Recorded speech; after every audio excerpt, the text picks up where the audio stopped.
যুক্তরাষ্ট্রের ক্যাপিটল হিলের বাইরে চলছে বিক্ষোভ। জড়ো হয়েছেন হাজারো মানুষ, কারো হাতে ব্যানার, কারো হাতে প্ল্যাকার্ড। এর মাধ্যমে প্রতিবাদ জানাচ্ছেন ইসরায়েলি প্রধানমন্ত্রী বেনিয়ামিন নেতানিয়াহুর যুক্তরাষ্ট্র সফরের। তাকে গণহত্যাকারী বলে অভিযোগ তুলেছেন আন্দোলনকারীরা। বলেছেন, ইসরায়েলি প্রধানমন্ত্রীর জায়গা মার্কিন কংগ্রেসে নয়, বরং কারাগারে। অনেকটাই ভিন্ন চিত্র মার্কিন কংগ্রেসে। বলতে গেলে নেই সড়কে আন্দোলনের কোনো ছাপ, উল্টো এ যেন উৎসব মুখর এক পরিবেশ।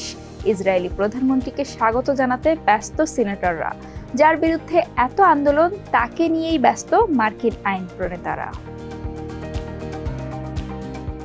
মার্কিন কংগ্রেসে ভাষণ দিয়েছেন বেনিয়ামিন নেতানিয়াহু। উৎসব মুখর হলেও কংগ্রেসেও হালকা আঁচ লেগেছে বিক্ষোভের। সরাসরি প্রতিবাদ জানাতে না পারলেও কেউ কেউ দাঁড়িয়েছেন বুক চিতিয়ে। তাতে সরাসরি নেতানিয়াহুকে বর্জনের আহ্বান। কংগ্রেসে উপস্থিত কয়েকজনের শরীরে দেখা গেছে সিল দ্য ডিল লেখা টি শার্ট। আবার নেতানিয়াহুর এই সফরের বিরোধিতা করে এই দিন কংগ্রেসে হাজির হননি হাউজের প্রভাবশালী সাবেক স্পিকার ন্যান্সি পেলোসি। স্বেচ্ছায় অনুপস্থিত ছিলেন ডেমোক্রেটিক সদস্যদের আরও অনেকেই। এ নিয়ে চতুর্থবারের মতো কংগ্রেসে মার্কিন সিনেটরদের উদ্দেশ্যে ভাষণ দিলেন নেতানিয়াহু। এ সময় ইরানকে সন্ত্রাসের অক্ষ বলে উল্লেখ করেন তিনি। বলেন, যুক্তরাষ্ট্র, ইসরায়েল এবং আরব বিশ্বর জন্য হুমকি ইরান। সভ্যতার বিরুদ্ধে বর্বর সংঘর্ষ চালাচ্ছে ইরান সমর্থিত প্রক্সি গ্রুপ। সেগুলোর মধ্যে ফিলিস্তিনের হামাস, লেবাননের হিজবুল্লাহ এবং ইয়েমেনের হুথি উল্লেখযোগ্য। ইসরায়েলের প্রধানমন্ত্রী আরও বলেন, ইরান বিশ্বাস করে আমেরিকাকে সত্যিকারের চ্যালেঞ্জ করতে হলে প্রথমে মধ্যপ্রাচ্য জয় করতে হবে।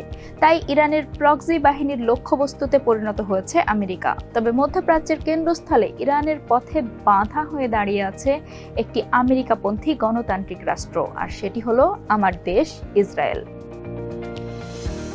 এ সময় ফিলিস্তিনের গাজায় চলমান যুদ্ধ শেষে মধ্যপ্রাচ্যে নতুন জোট গড়তে যুক্তরাষ্ট্রের প্রতি আহ্বান জানান তিনি। মার্কিন আইন প্রণেতাদের উদ্দেশ্যে দেওয়া ভাষণে নেতানিয়াহু বলেন, আমরা এটিকে আব্রাহাম জোট বলতে পারি। সেই সঙ্গে সংশ্লিষ্ট অন্যান্য দেশগুলোকেও এই জোটে যুক্ত হওয়ার আহ্বান জানান তিনি।